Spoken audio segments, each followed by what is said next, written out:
Greetings, everyone, and welcome to the Cinema Condition, a podcast devoted to analyzing films and what makes a movie a movie. I am your host, Raul Alejandro Mendoza, a filmmaker, podcaster, and lover of cinema. Today, I am joined by my best friend, Luis Gerardo Garcia. They are a nurse, but they are also a lover of film. And today, they have selected Rise of the Planet of the Apes. Hey, Luis, how are you doing today?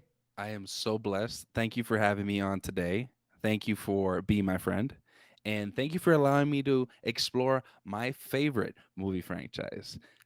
Absolutely excited about this. Excited to talk about this film for the next couple weeks and excited to hear your input as well. Yeah.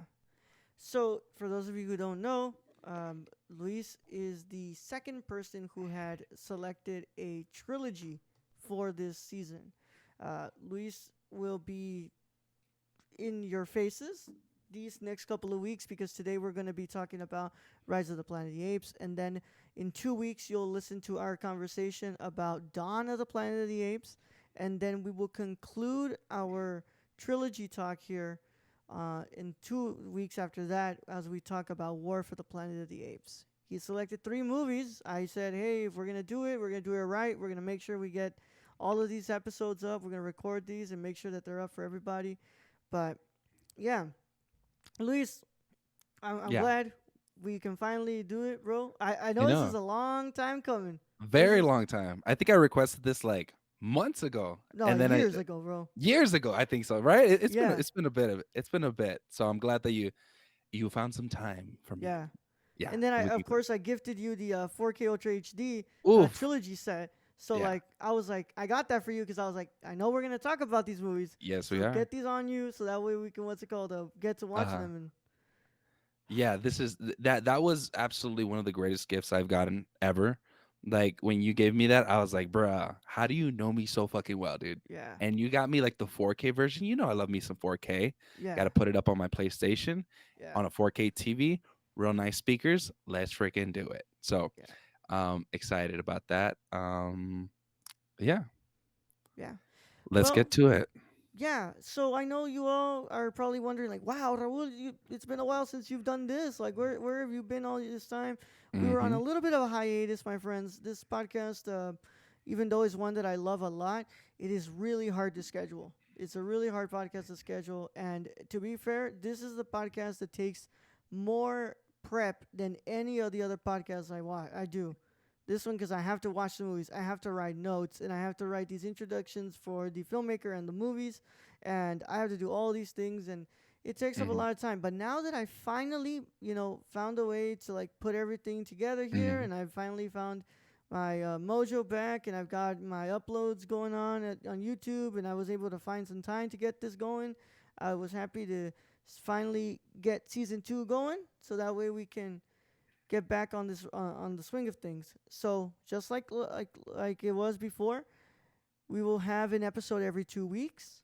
So for now, we have 3 episodes that are coming for this trilogy set, and we are going to continue on with the rest of the season. We have some new names that are coming in. We have some old names that are going to be removed.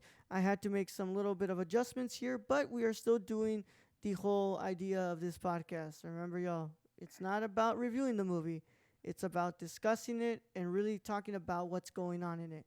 And of course, I will go ahead and get this plug out of the way. But if you want to watch this episode early or you want to listen to this episode early, go on to my Patreon at patreon.com/slash the nerdy Chicano, and you'll get access to this episode early before anybody else watches it.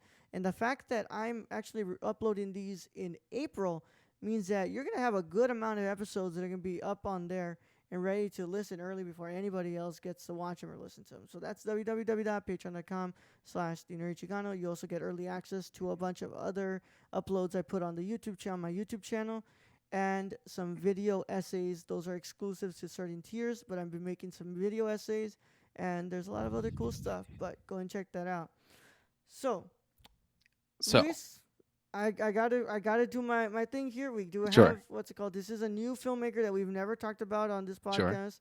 Mhm. So I do have to read my little introduction I made on here for us, Go ahead. Mhm. and then I will introduce them into the movie, and we will Right. go ahead and get into the discussion. Let's do it. So the film is directed by Rupert Wyatt. Rupert Wyatt is an English screenwriter, director, and producer. Wyatt was born on October 26, 1972, in Guildford, Surrey, England. Wyatt made his directorial debut in 2003 with Subterranean, Subterranean. huh? Subterranean. Subterranean. But his breakthrough film was The Escapist in 2008.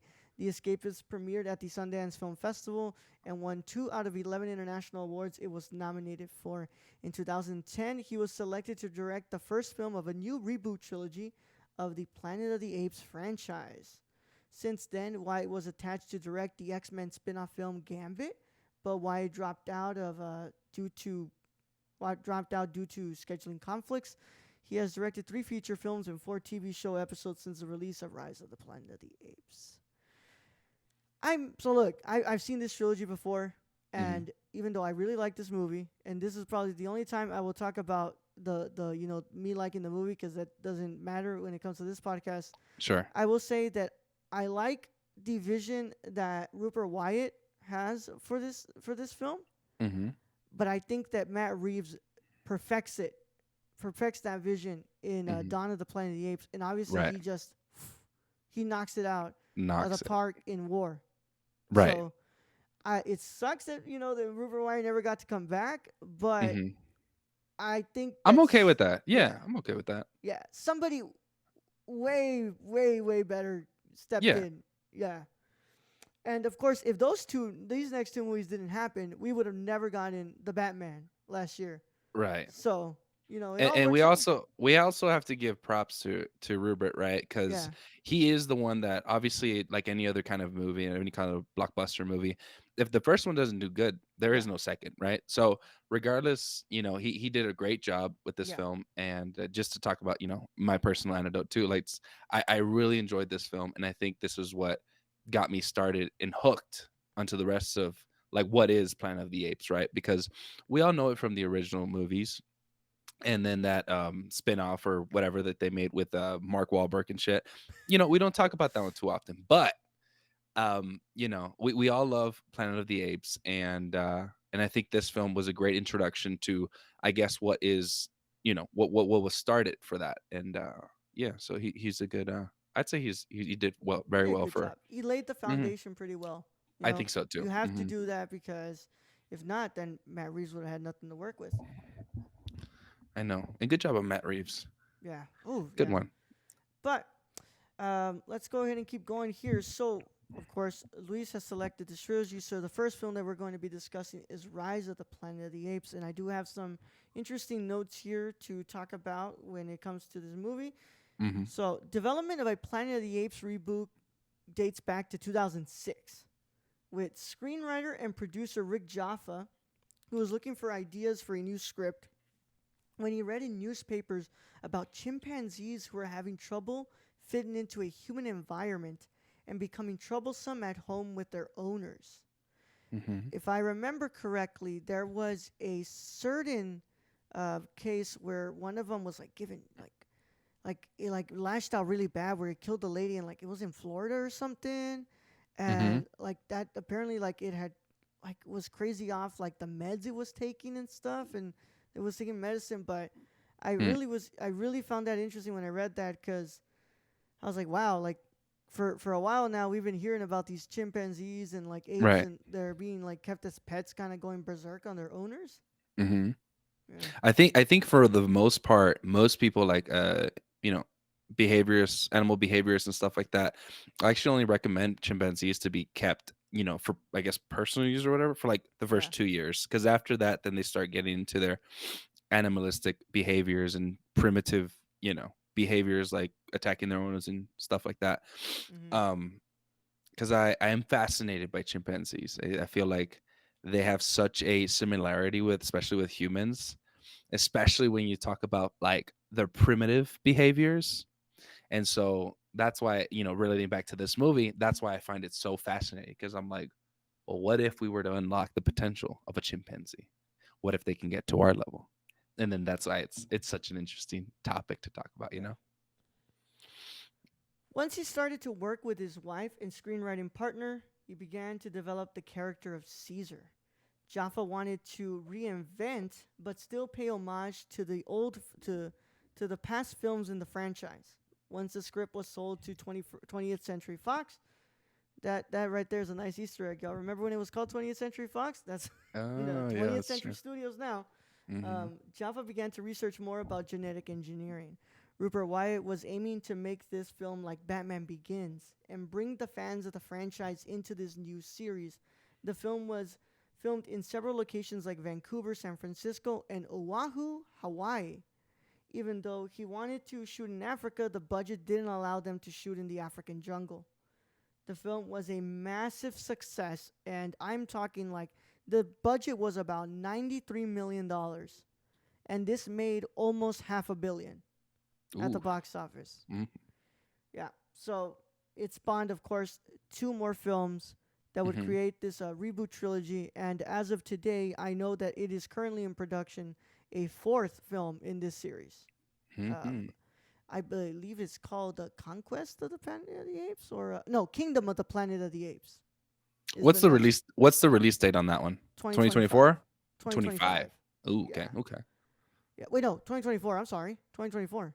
2020. Oh, okay. So next year. Yes. Yes. Um, Ah, exciting. yeah. Oh, I'm really really excited for that. Yeah. I'm glad that they kept it in the series though, because I was like, oh, Hmm. don't reboot it again. Like, just kind of work No. off of what you've got here, because I think Yeah, the way that war ends, like they really like left it at a really good place for you to I be think like, so. okay, if you want to continue, here's like the little bit of like seeds I planted. Mm-hmm. Yeah, but yeah, no, we just need to wait patiently for that. So, Luis, Yes, are you ready? I'm ready. I'm ready. You're ready. We're ready. Let's do it. So let's do this. Mm-hmm. This is our conversation on Rupert Wyatt's Rise of the Planet of the Apes. So I have a good amount of topics here that I Mm-hmm. would want to get into, but Sure. I think we also have to kind of describe here how we start. So Mm-hmm. we have James Franco's character who's like a scientist here, and Right. he's developing AZ-112 Yes. that is supposed to be a drug that is going to possibly cure Alzheimer's. Right. By I think from the movie or what they had mentioned was that this specific drug was rebuilding some of the synapses in their brains or creating new ones, and then that's how they kind of did that. But in doing so, in a healthy primate is what led these primates to develop, I guess more higher intelligence, right? Yeah. So they give it to this other primate who is a Hmm. mother, and she has like Hmm. a couple of apes in there, Hmm. and one of them is our little homeboy Caesar. Caesar comes out, and of course they try to shut down the AZ-112 program. And James Franco's does something that is highly unethical, and he takes one of his subjects home, and he decides that fuck that, I wanna keep my subject. I wanna make sure Right. that what's it called? We keep testing this thing, Hmm. all while James Franco's father is suffering from Alzheimer's disease, and it is advancing pretty quick, and it seems that his mind is, he's losing it. Hmm. And that's kind of where I'll go first here. Right. And that's one of the first things that really stood out to me when I Hmm. watched this movie for the first time, and the second and the third, because of course I have had a very very close relation to Alzheimer's disease, and Right. I know how debilitating and how unforgiving of a disease that is. Yes. But I was really interested in the way that they chose to attack more no well to try to cure Alzheimer's Hmm. disease, because I've never seen the old Planet of the Apes films. I've seen the Mark Wahlberg one, sadly, Okay. right? Because that Right. movie sucks. Hmm. But um, I was like, okay, Alzheimer's disease. What did you think Hmm. about that, man? So, while I also have a lot of experience with this specific disease, I work with it every single day. So I know how would I describe it? I guess a very it's very even for the person, taking care of them or the person who has a family member like this, it's a very sad disease right? Because it's a person, right? A person you love for years and years, and they just suddenly seem to forget who you are, right? That they feel the love, or they feel the connection, the emotional connection to the person, but the disease itself like just takes away all the memories that you have. And sometimes they're there and sometimes they're not. And some people have days where they're better than the rest, but it is Yeah. one of the most sad diseases there is ever, right? It's one of those things where it's crippling, and we even have like whole units for those types of things.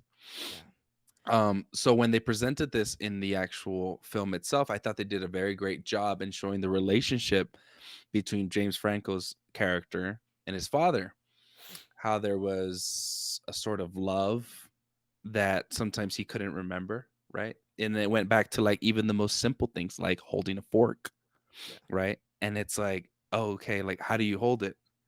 And yeah, so I think they did a very good job in portraying what Alzheimer's is and the effects it has in a family unit, right? Mm-hmm. It's having the caregiver dedicate his life to trying to help this person, right? And that's what James Franco did. He based his whole career and his research in trying to help his own father. And then ultimately we know that, the actual um medication didn't work, right? It didn't work on humans the way he expected it. So it was a little. And I think that's probably one of the most hardest parts to swallow about this movie. Mhm. Um, the fact that the antibodies get created pretty quick, Right. and that James Franco's father can't, fight his disease anymore, Right. and because like at first he gives him the AZ-112, Mhm. and he's like, oh, he's doing better, but not even just better. Like the man is like more intelligent now. Like Mhm. he's actually adapting to his environment, but learning Mhm. more about it. Like the brain is not the fact that the brain remembers. The brain is learning now, Yeah. and And then especially at an old age as yeah, well, when the brain, doesn't normally happen. yeah, where it just doesn't like function like it used to. Mm-mm. And all of a sudden, things go south, and it starts to not work anymore, and he creates Mhm. antibodies. And you have like that scene where he gets into the car of that one guy, and he Mhm. thinks that it's his car. He crashes it, and of course, Caesar is going to react a certain way, but we'll Mhm. talk more about that when we get to the topic about Caesar. Right. But I first wanted to get to that part, to the Alzheimer's disease, because like it's such a central part of this movie, Mhm. and especially the way that like the actor portrays it. um he's It's really hard for me to watch performances like that, because it's Right. like, oh, that just reminds me of my grandma. Like I remember exactly how Mhm. she would act. And Mhm. this isn't like a like gut wrenching performance, like I'd say like Anthony Hopkins in The Father, or Right. Francois Lebrun in Vortex. But my God, man, they really did like their research when it came to Alzheimer's, and they really did find a way to like portray that on screen, because like you said, he portrays it like so well, where it's like it Mhm. looks like it's debilitating, like really, really Right. debilitating. Right. And props to the relationship that also James Franco did, right? With Yeah, him and his father, and showing how debilitating that is, yeah. the relationship between the caregiver and, his father. Yeah, because Mhm. usually in film it's never like that, man. It's like Mm-mm. it's always the one side of it. Like, oh, okay, we're gonna just gonna show the way that the person with the Caregiver. disease, right? Yeah. Or is it gonna Mhm. be the Or vice caregiver? versa. And Mhm. it's like sometimes movies like this especially need to kind of balance themselves out when they're Mhm. portraying this, and show like how both sides just affect each other. It's kind of like a parasitic type of relationship, where it's just both of them are just taking from each other, and there's nothing else to give. Like there really isn't anything else to give, because the brain is just so damaged at that point. Mhm. So the AZ-112 obviously didn't work with the human, Right. but it seems that it has pretty well effects on the apes. The apes start to Mhm. become more intelligent. Right. Caesar was able to do. Now you may know this a little more than I do, because I'm just a filmmaker. I don't know about this science stuff. But Sure. what exactly is that tower thing that Caesar was playing with? The tower. Mm. Yeah, like Oh, the test. Yes. So this is essentially what we use. Well, this is more relating to like neuroscience and stuff like that. So it's not my specialty itself, but Yeah. the test is essentially made to determine. So this is what a 3-year-old can do, right? It's a certain amount, it's a certain pyramid, right? With different size shapes. The idea is to get it to look like a tower, right? Like an Mm-hmm. actual triangle. So if you put one of the little uh how would I describe little circles or whatever in this tower incorrectly, then it doesn't look like how it's supposed to. Yeah. And so there is a certain amount of moves that you can do to be able to get it to look like a pyramid. And so when we see um I guess IQ smartness, or when we get to see how smart something or someone is, we can tell by how many moves it is. And in the film, it presents as the least amount of moves. Mm-hmm. So the intelligence is pretty. I mean, the intelligence that the monk or the I'm sorry that the ape produces is very much well. You know what I mean? Like Yeah. it's not my specialty necessarily, but I do understand. I do know that specific test. It just Yeah. tests how functional this animal is at learning and adapting to the test moves. And to be fair, that's the nicest test they give them. They Yeah, give the apes yeah, because oh man, that's a really big part of it, and hmm that's where I'm gonna kind of like divert to the these two topics that kind of go hand in hand because we're gonna talk about right. the testing and the cruelty. Oh, Um, because Koba, I believe hmm Koba has a specific reaction to the gas. So once the 112 wasn't working well, they tried to create a 113, right. and they give it to Koba, who I hmm believe Koba is going to become a bigger deal in Dawn in the next hmm film instead of this hmm one. He's not that big of a deal in this one, but of course he's a way way bigger deal in the hmm next one. But Koba has like this really weird kind of reaction. Like hmm he at first like they're putting the mask on him and he's hmm breathing it in, and then he Right. has like a spasm, right, where he like wants to Right. attack somebody, Yeah.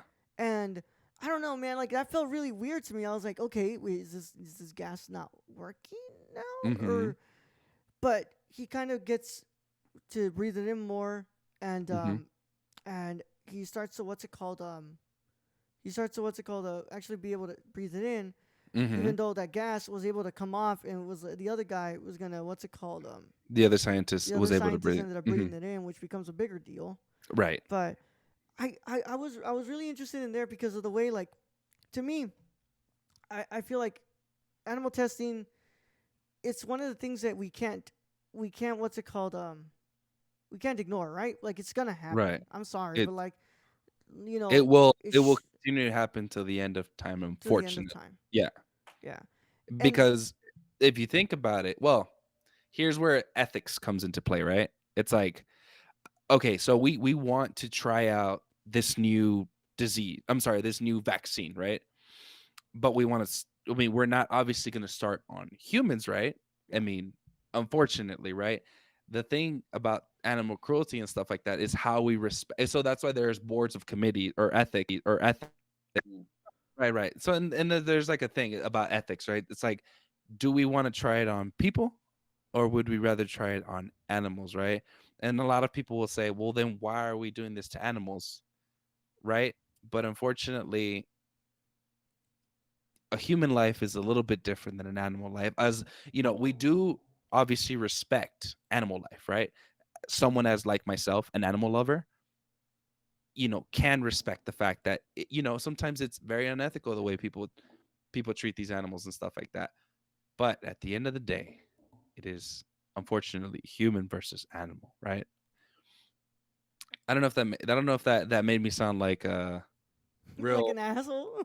asshole, but I mean, and look, it's a perspective, right? It's a it's a perspective. perspective, and Yeah, also it's like, hey, power's a big thing that comes into play.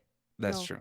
Yeah. like, yes, if we were to step into their territory, Mhm. 100% we the ones who are gonna get what's it called attested. Yeah. But because we have domesticated them, the fact that we've created this world where we have obviously had more technology and we're able to overcome them, Right. power is a big thing that comes into it. And even Mhm. though it breaks my heart, It this is does. something that just it's not gonna stop. Like Mm-mm. it's just not like. this is, and I love animals. I love animals. I have a Mm-hmm. dog. Mm-hmm. I've had cats before. Mm-hmm. I love animals. It breaks my heart to know that anybody gets mistreated, any animal gets mistreated, because even Mm-hmm. on the worst day that my dog acts like Mm-hmm. a piece of shit, Right. I would never want to just what's it called beat the living shit out of it. Like No, no, absolutely not. Mm-mm. no. Mm-mm. I mean, I feel bad just yelling at her, but Yeah. like it's something that power's a big thing that comes into it. Right. And of course, like you said, there's like a respect there, like Mm-hmm. the way that we approach it, like it's just the Mm-hmm. way I think about like halal and kosher, right? you know Correct. Mm-hmm. like, yes, you are still killing an animal, Yes. but if you can do it in the less painful way to Right. kind of respect that animal, Mm-hmm. then cool. Which, by the way, what's it called? I'm sorry, I believe kosher is not even the one who does it like that. It's just halal. But yeah, Halal yeah, meats just yeah. I praying believe you before. you cut like right here, so Yeah. that way it's able to like bleed itself Bleed out out and the it doesn't fastest. actually Yeah. feel like a lot of pain. Mm-hmm. But I found that to be really interesting because, like, of course, we don't see like a ton of testing in here. The testing we see is like, of course, the tower Mm-hmm. and the one with just giving them the gas or Mm-hmm. the what's it called, the shot.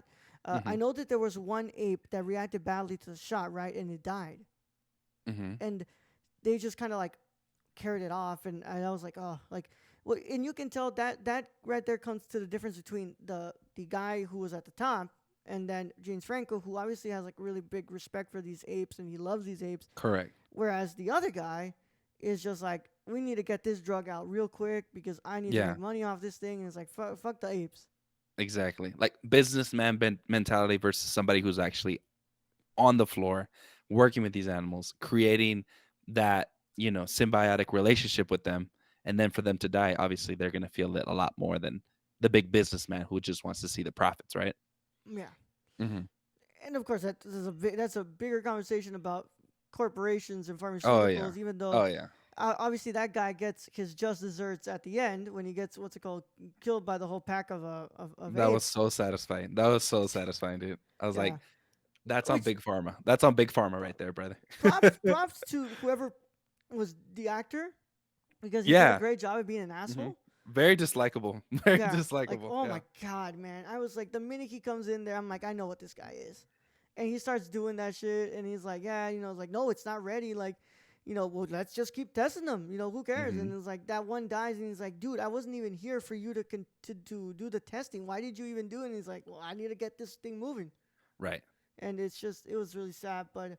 And then, we get the sophisticated version of animal cruelty, and Hmm. then we get the one that we're used to, the one that we Hmm. hear about all the time on the TV, on the Hmm. news, Hmm. on social media. PETA. Uh-huh. PETA. Yeah, the assholes at the shelter. Well, it's not even the Hmm. assholes. The asshole at the shelter because his brother is kind of like not there, and Yeah.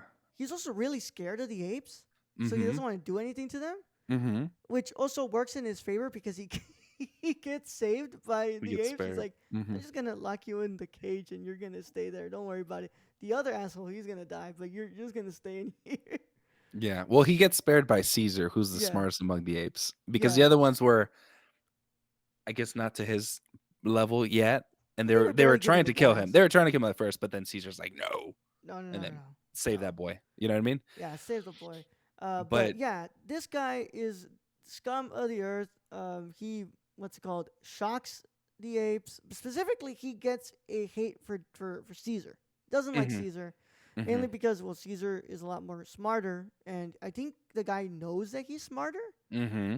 And of course, this is where power comes back. He wants to overcome it. He wants to show that he's the alpha, even though we're talking about a smart chimp. Yeah. You are not gonna overpower this thing like that. Yeah. Yeah, yeah. Physically, this primate will destroy that human. Physically, absolutely. Mentally, 100%. yeah, also too. And it's weird, right? Like that hatred that he develops with working with animals, right? Yeah. He kind of, I feel like he sees them as numbers, right? Numbers Mm-hmm. that he has to take care of and stuff like that. And I guess it comes to like that primitive emotion as well of, like, hey, you had mentioned power over something and trying to establish dominance over something. And I feel like Yeah. that's why he shocks these monkeys and he puts water on them and sprays them with hoses and feeds them crap and stuff like that. It's like that human need for power, Yeah. right? It's like that human need for power, which is something that I guess we evolved with to lead us to where we are now. But yeah, it's kind of messed up. And the way it's kind of compared with like, Caesar is more of like he doesn't want power. He wants community. He wants Right, people. right. He wants the apes to be united, like he says. You know, Strong. apes weak. Apes Apes. together Mhm. we're strong. Right. And whereas like the humans over here, they're like, Uh huh. no, I need to control you. I need to be making sure that I'm the alpha here and that I'm better than you and I have Mhm. all these things that I can control Mhm. you with. But at Mhm. the end of the day, these apes are smarter.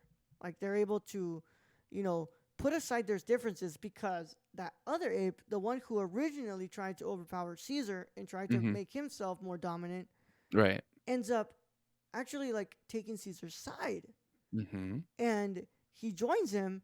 Whereas like it makes me think about us as humans. It's like, how hard that is for humans. You know how hard it is Mhm. for humans to put their shit aside and be like, no, it's okay. We have a common thing that we need to fight against, and we will sit here and we will actually what's it called be on each other's side.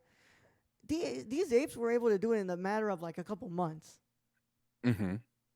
And even though he looks, because there's moments I see in there where that ape is kind of like, man, I really want to fuck this guy up because I don't really like Mhm. Caesar, but Mhm. it kind of clicks in his head where it's like, no, we have a common goal in mind, and we Mhm. need to get to that goal so that way we don't stay locked in here forever.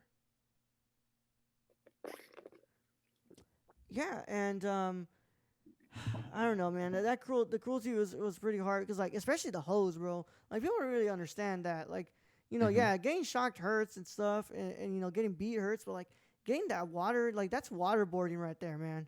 Like, that shit Yeah. hurts. Like that's It.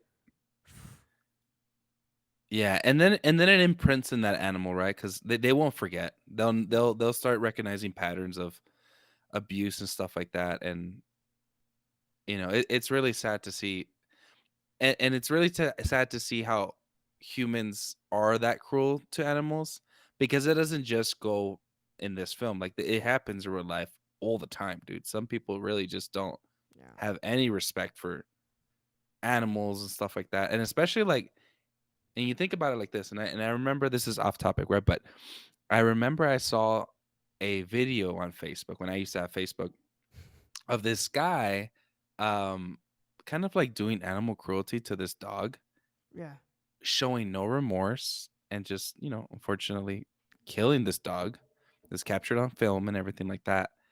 And it made me think how disgusting that is. Like it's psychotic, I think.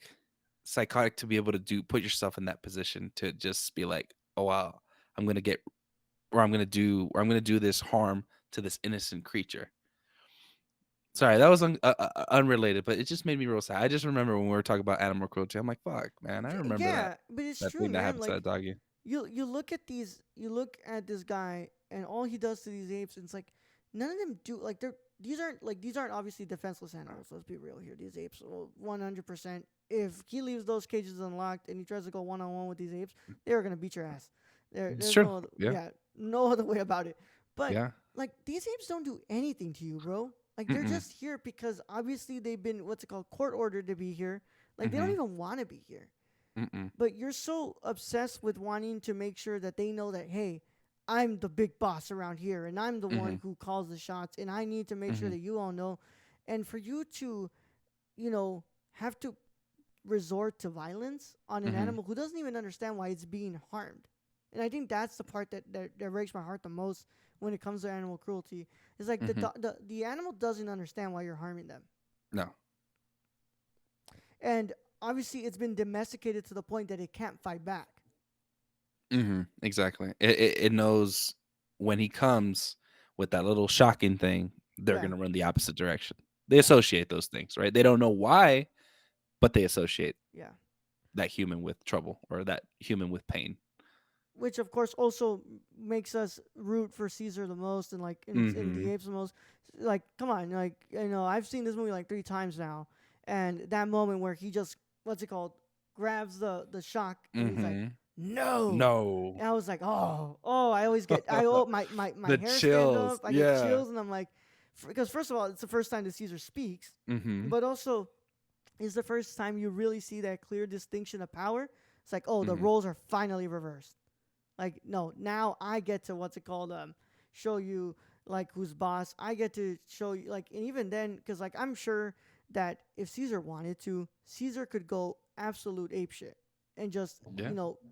brutally dismember his face and everything. But Caesar's still kind of just like, no, fall back. Like, Mm-hmm. Caesar was, and this is how I read it.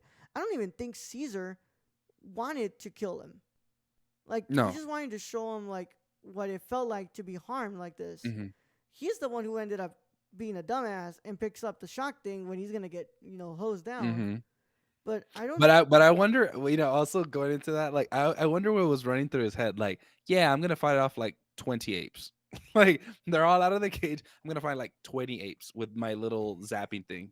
Like, bro, what are you That's not doing? gonna work, bro. Like, that's yeah. I hate to tell you, bro, but that's just not how that works. Dude, but Um, I'd be terrified, man. Apes are like, yeah. even just looking at apes, bro, you're just kind of like, oh, you see for me at least, from example, I see the soul in their eyes because they can just kind of, you can just kind of tell that they've got feelings, that they've got emotions.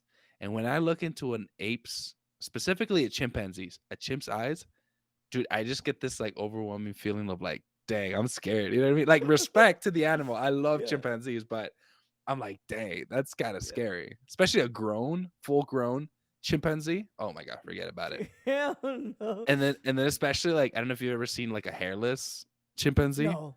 My Never seen goodness, one. they have the most amount of muscle, dude. Like they look jacked, and I'm like, no thanks, man. I will not fight you. Yeah. I'll And take it's the L. Hmm. that goes back to like our humans. If you're a good human being, I think every good human being has an emotional connection to animals. It's Hmm. what's it called, whatever theory you subscribe to in the world. I mean, that's what's it called, what we evolved from. So obviously we're gonna Hmm. what's it called have a connection to them, Hmm. and that really kind of shows with James Franco and Caesar. Because Hmm. James Franco goes multiple times. I mean, to the point that this man is willing to give the whatever that guy is, the warden, I don't know who he is, Hmm. money, lots of money, so that way he can take Caesar with him. Yeah. And which, by the way, what's it called? Caesar was living it up in that house. He was really getting a good time in that house, and Hmm. it really sucks the way that he gets sent home. He gets sent to there because like Caesar didn't know better. Like Caesar Mm-mm. just he saw that his what's it called, one of his owners was Hmm. getting hurt, Right. and primal instinct is that you have to defend those in your community. Hmm. So obviously Caesar was gonna go and beat him up. Now, do I think Caesar had to go that far? No, but Caesar is an animal at that Animal. time, Hmm. and Yep. he's not gonna know when to like restrain himself. And but also like part of me also wants to say like that guy kind of deserved it too because he was kind of an asshole too. He was horrible, Dude, dude. he's Like such throughout an ass. he apart from the pharmaceutical guy, like the boss, Yeah. were like the most disliked people. Like, but I think I probably dislike the neighbor a little bit more because he was just mean for just no odd reason. He was just in general mean. Yeah, and like, look, at first I get it, right? Like, Yeah. oh, your kids, like, you want to say, make sure your kids are okay, like, Sure. cool. But after that, he just keeps being more and more of an ass, and it's like, Hmm. dude, this guy is sick. You have lived next to these people for so long. I'm sure Hmm. you know that this man is sick. Like, why are you trying to be an asshole? Like, it doesn't Yeah. register for me that this guy just decides to just be mean for no reason. Whereas the pharmaceutical guy was like, obviously there's money in the pocket that he Hmm. needs to be an asshole for. But this guy, the neighbor, is just an asshole for no reason, and obviously doesn't respect animals because he's like, first thing he tells them is Hmm. like, well, if it comes next to my kids again, I'm gonna go ahead and Hmm. kill it. Like, I don't remember exactly what he says, but he says he's gonna Right. like kill it brutally. Hmm. And he's actually plays a bigger part in the rest of the movie too, Oh yeah. because he was if I'm not mistaken, he was a pilot or something like that, Yes. right? And he's the reason. Well, apart from whoever the scientist that got it originally, Yeah. here's the reason why the actual disease started to spread the rest of the world, Yeah. and then it is, and then the planet, became Yeah. hostile and stuff, and people started dying, etc., etc. Yeah. And then the few created antibodies that were able to reject that disease, and then that's when you get the second part of the movie. Yeah.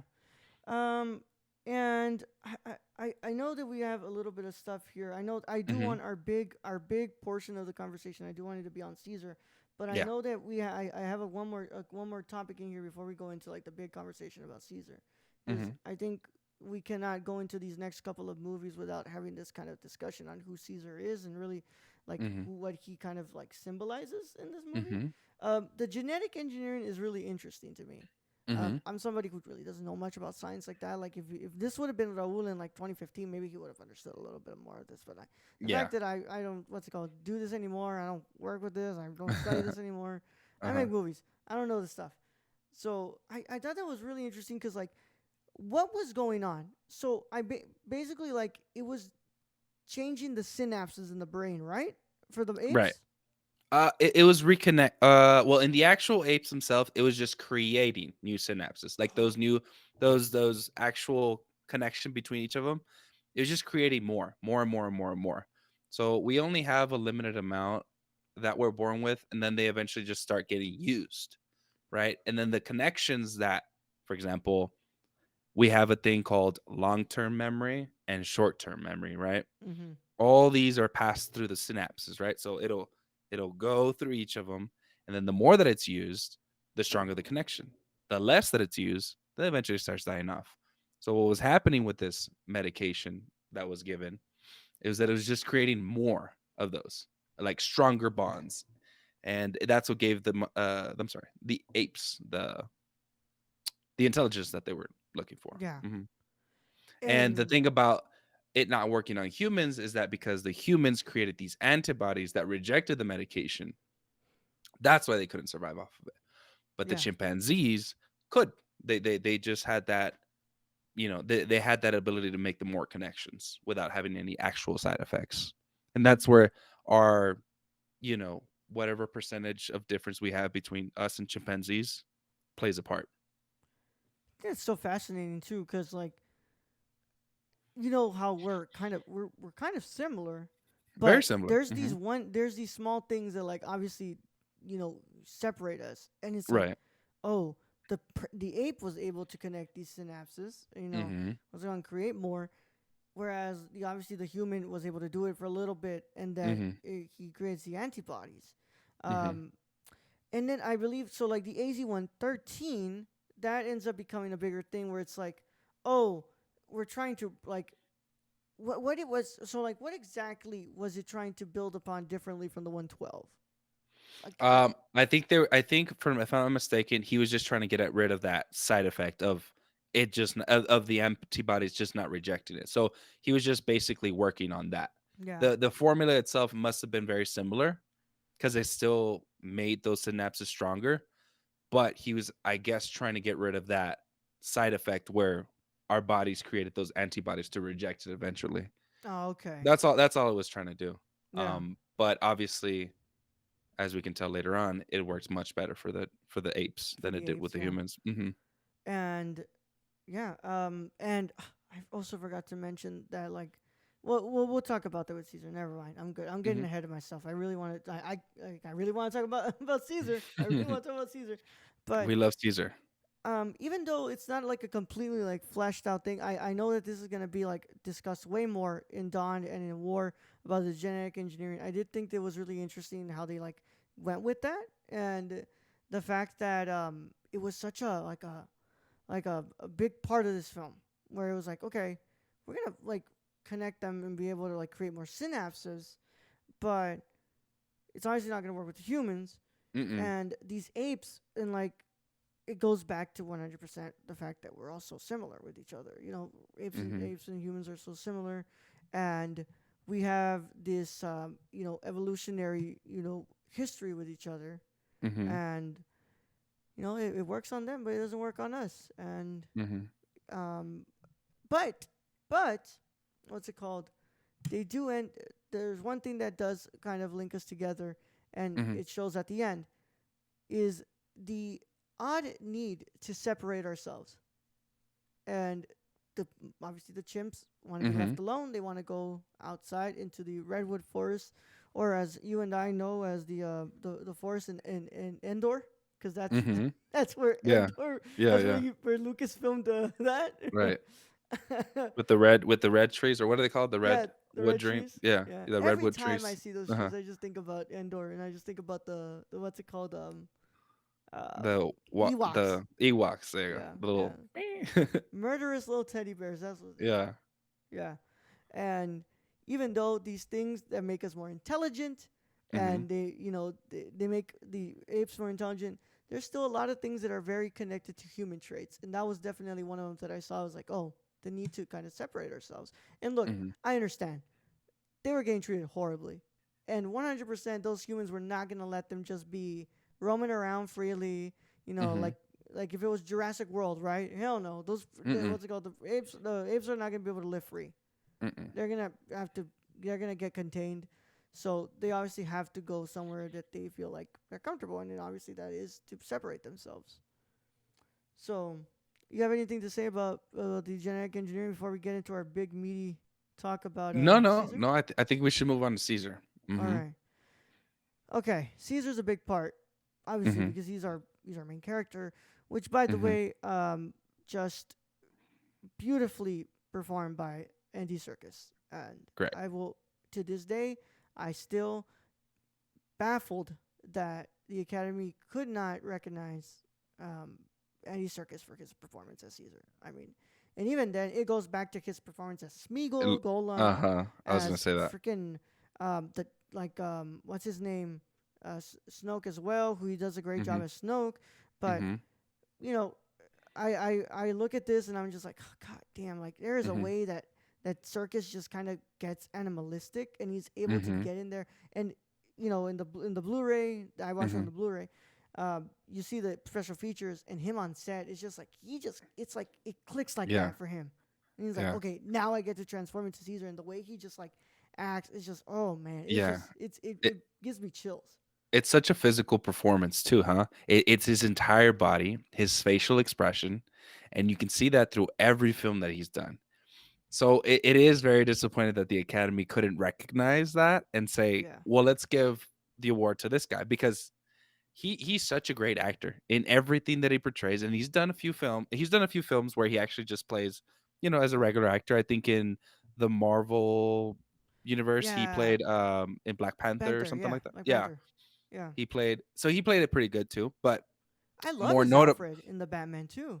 yeah, and more notably, obviously, his best performances are in these CGI kind of movies where they just uh read his physical performance and stuff like that. And I feel like, I don't know if you've seen in the behind the scenes, like how they actually get to perform. They'll put like these little wooden things on his arm to kind of Yeah, emulate the length that these chimpanzees have yeah, and their movements and stuff. And it's such a research thing because like nobody can just do that, right? It's a very like um it's very lifelike, right, to how an actual chimpanzee actually moves. And then especially like, when the other actors did that as well with how a gorilla walks, how a chimpanzee walks, how an orangutan walks and stuff like that. yeah. Um so yeah, going back to Caesar, it's such a great performance by Andy Serkis. Love that guy. Thumbs up for him. Always, always. I mean, the man is so talented. He's God. He's the king of mocap. He's the Yeah. king of motion capture. And Mhm. so Caesar, we start with Caesar as a baby, which is a cute Right. little baby. Yeah, Mhm. little baby ape. And Caesar grows up with James Franco and his family in the house. I find it so. One of my favorite parts about this movie, and it's just like a really funny, is like Caesar notices that like Franco is starting to change a lot. Like Mhm. when Franco gets his girlfriend and they're kissing, and he just like looks at them like like kind of jealous. Like Yeah. and Like then a he, child would be with, their I guess father. it's, yeah, with Yeah, their father. And And new girlfriend, you know? Yeah. Yeah. He's like jealous, and then he gets down and he's like Mm-hmm. imitating them, like, Yeah. and so Caesar gets to grow up around humans, and mm-hmm. I think that's what also leads to Caesar being the perfect leader Mm-hmm. for the apes because he spent time with the humans, Mm-hmm. whereas he's been able to see the good side of the humans and the bad side of the humans, and Yeah. he's been able to be there to defend the humans and he's been also Right. there to fight against the humans. Mm-hmm. And in this film specifically, I always love to discuss the relationship between the father, James Franco's father, and Mm-hmm. Caesar, Mm-hmm. because it's so like this is where I kind of bring my personal experience. So Mm-hmm. my grandmother was never one for animals. She did not like dogs in the house Mm-hmm. when she was sane. And then she what's it called when the Alzheimer's really kicks in and it's like Mm-hmm. really advanced. Mm-hmm.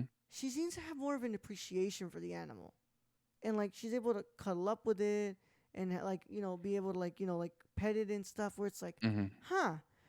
And of course, I feel like once again that goes back to like this disease is so debilitating, and Mm-hmm. it pretty much transports you back to the age of like a child.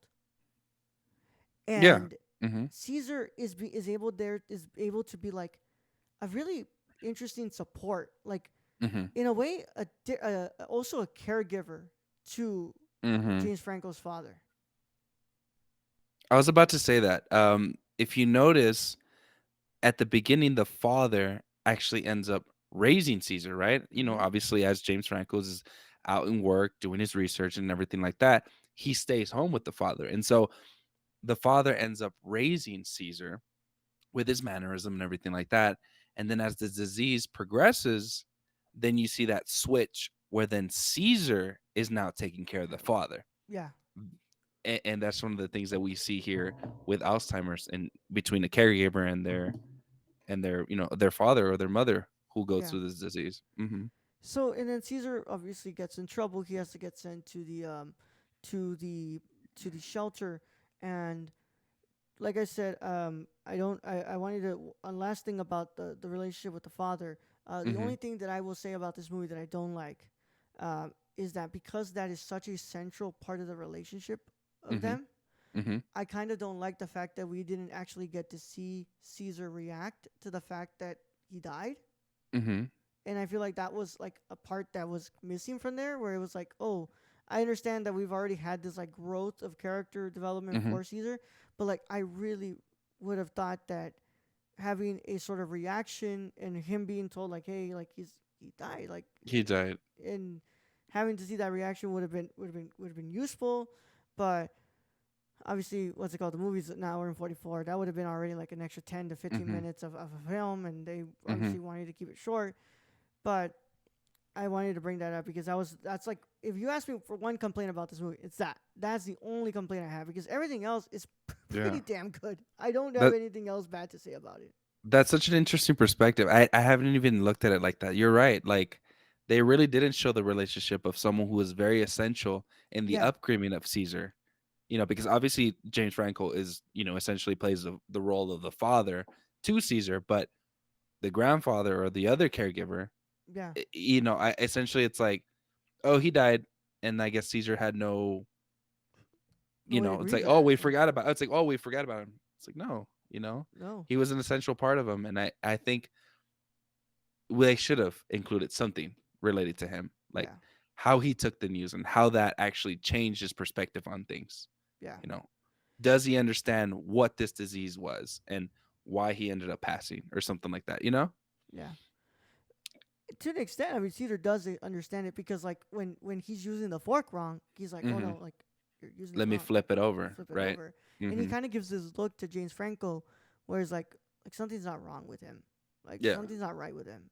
right. But Caesar at the shelter, um, hmm because really his intelligence starts to show because obviously he's around apes that don't what's it called have that intelligence.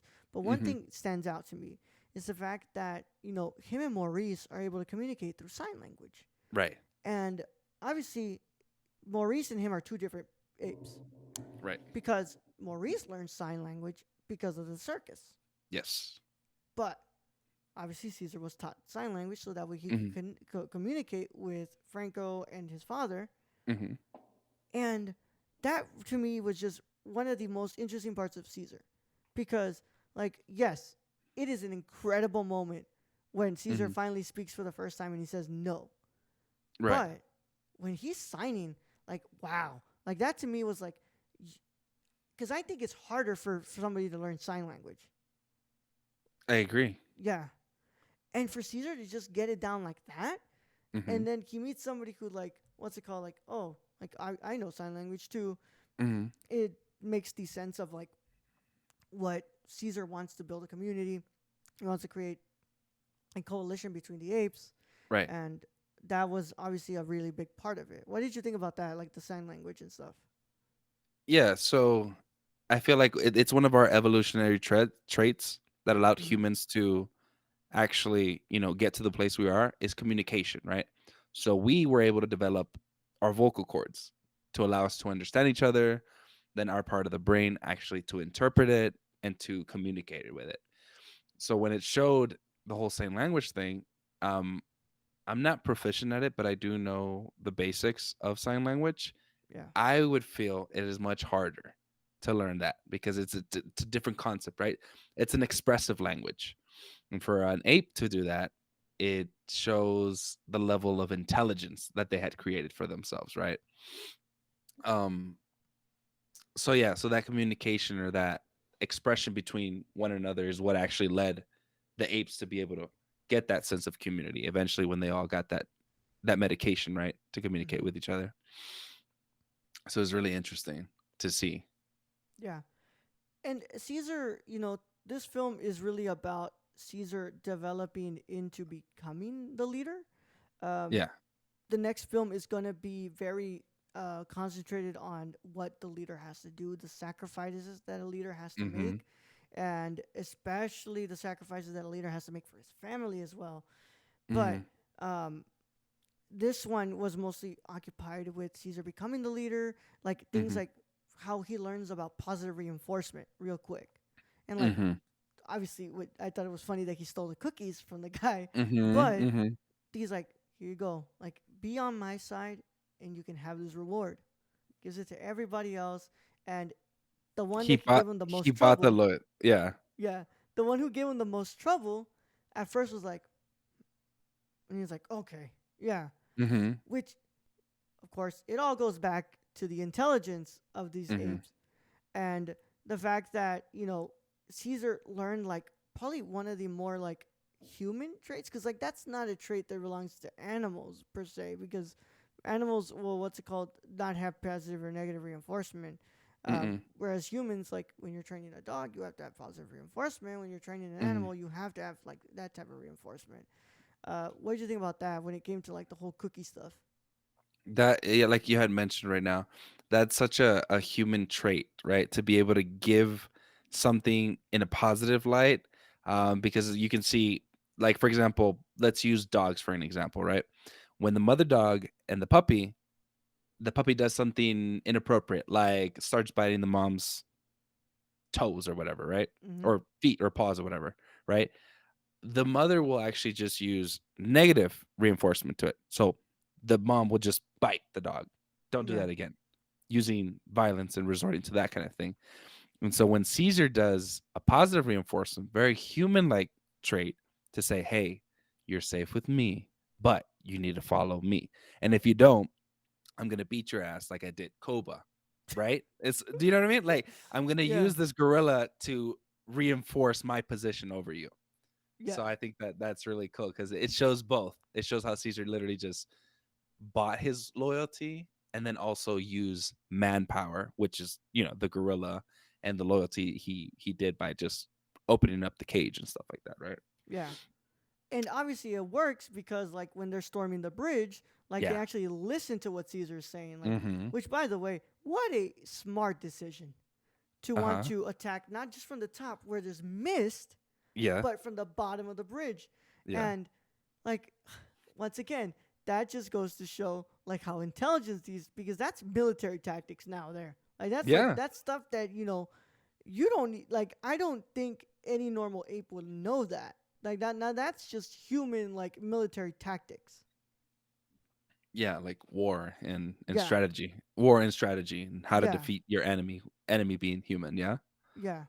And in like so Caesar is able to buy their loyalty. They Mm-hmm. go with him. But to me, I think the parts that are more interesting about Caesar's character development is leading up to his goodbye to to James Franco and her and Mm-hmm. his what's it called and his character, and when he's like, no, Caesar's home now, is like because before, like, Caesar's kind of like salty about it, like he's really like upset the fact that Mm-hmm. my owner just left me here, because Caesar doesn't understand that he did wrong. So he doesn't. Mm-hmm. He also, let's be real, Caesar's not going to understand the idea of a court order.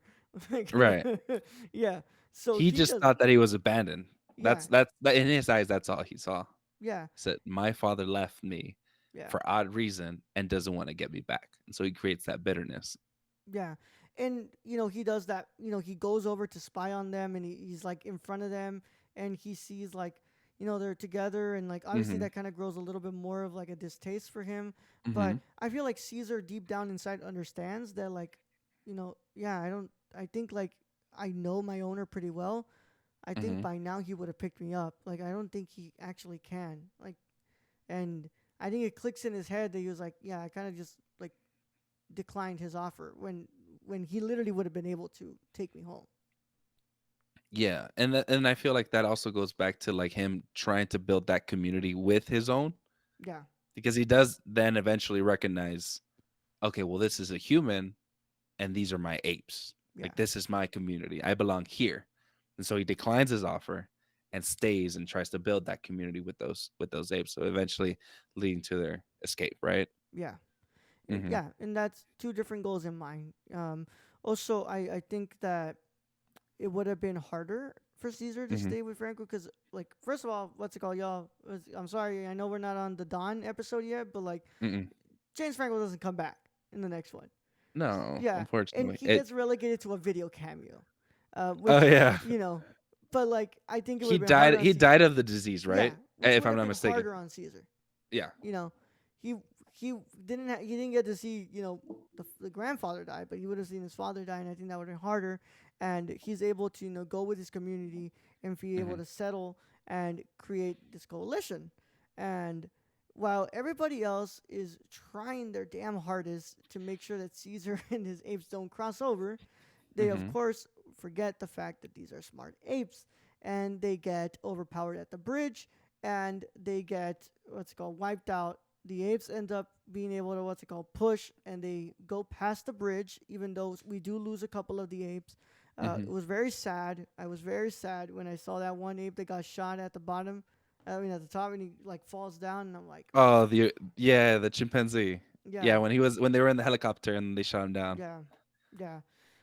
And the gorilla sacrificing himself, which, by the Mm-hmm. way, um, I don't know what would make me shit my pants more: the fact that there's a gorilla on the bridge, or a gorilla being able to jump all the way to my fucking helicopter.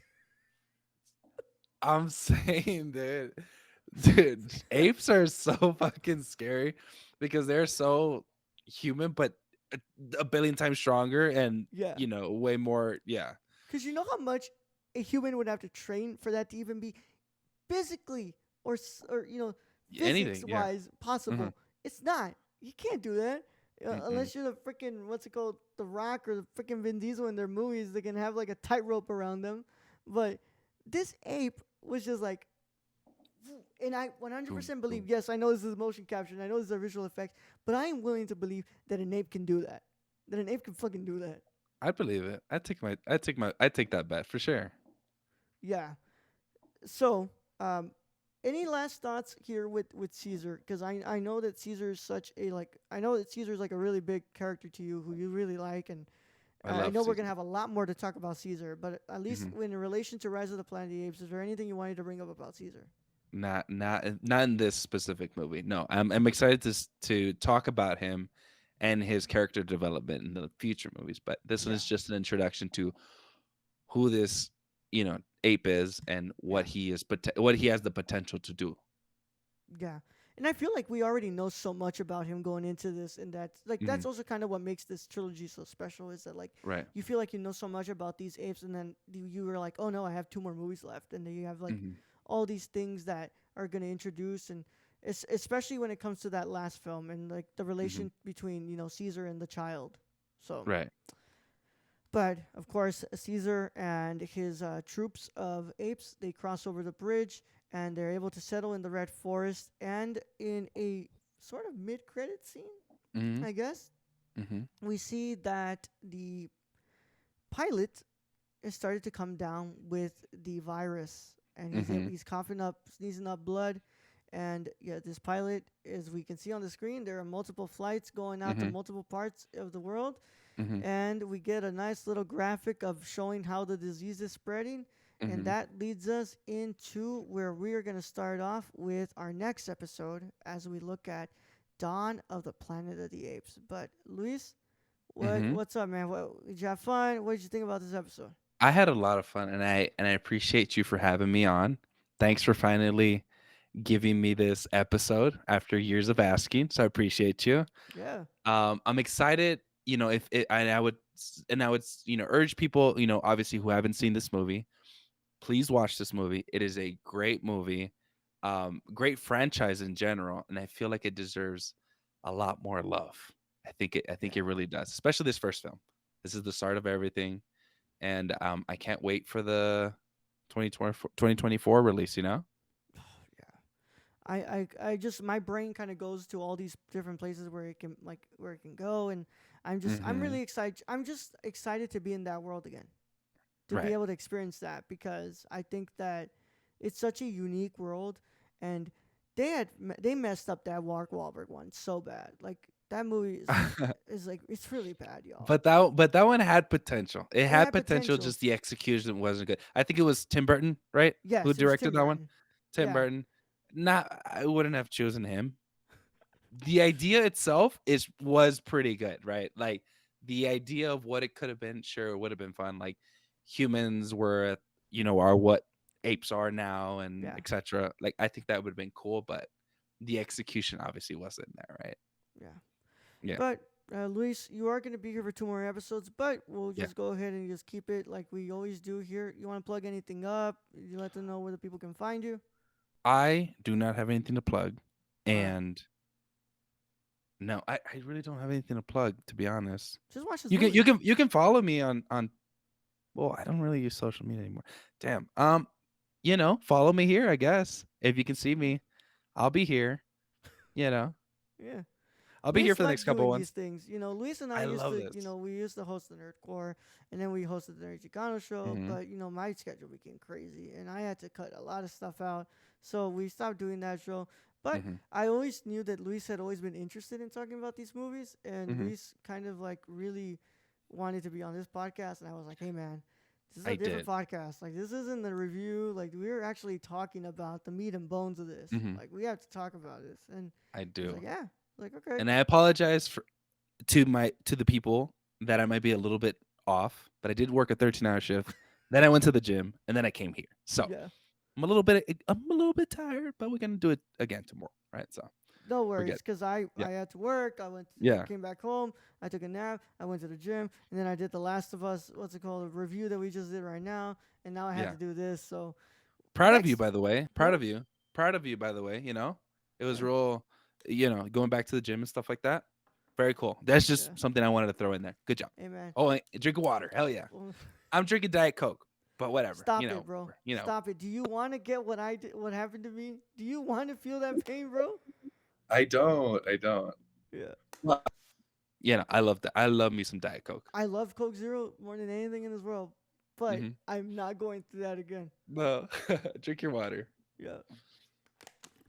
But of course, my friends, you can catch me on the Nerdcore. Go check us out, thenerdcore.com. I'm Hmm. on all social media as the Nerd Chicano. Keep up to date with the stuff that we're doing on the YouTube channel. Every Wednesday, you get a review. Usually, we've been doing sets, But because I'm broke, I haven't been able to buy a new set. Right now, we're just covering the Martin Scorsese's World Cinema Project. Hmm. That was the one that we were covering right now at the time of recording. But when this is up, I'm sure that that's not what we're covering. So I'm going to go through a bit of my collection on Wednesdays, like, non boutique label stuff. And then I know we're going to cover a filmmaker who I have most of their complete work on my in my collection. And then on Fridays, I do an extra review, usually a boutique label. We'll look at something from Kino Lorber, we'll look at Hmm. something from Criterion Collection, or we'll look at something from Arrow Video. Mostly it's a lot of Criterion Collection because that's mostly what I have. But once again, it will go back to the idea that I'm broke and I can't, and I can't buy every single Blu-ray that comes out. I don't get paid for this. So, if you do want to help me out and make sure that I can eventually get paid and send cool stuff like review copies, you're going to want to go ahead and follow this channel here. You want to go ahead and subscribe. You want to go ahead and click that notification bell so you don't miss a single piece of content. You want to leave a like on the video. And if Hmm. you're listening to us on the audio feed, which I like the audio feed because I get to put the trailer in there and I don't get to get like, what's it called, struck down by YouTube. But if you're on the audio feed, please leave a 5-star review on the audio feed. It helps us out a lot. You have all the other seasons, the other season of Cinema Condition. You have the other episodes of season 2, and there's also a playlist on YouTube. So keep up to date with that. And of course, we'll be back next week as we discuss the next installment in this trilogy, Dawn of the Planet of the Apes. But before we get out of here, to my wonderful cinephiles and renowned scholars, celebrate the love of cinema today, tomorrow, and every day after. Catch you all in the next one, guys. Bye bye. Bye.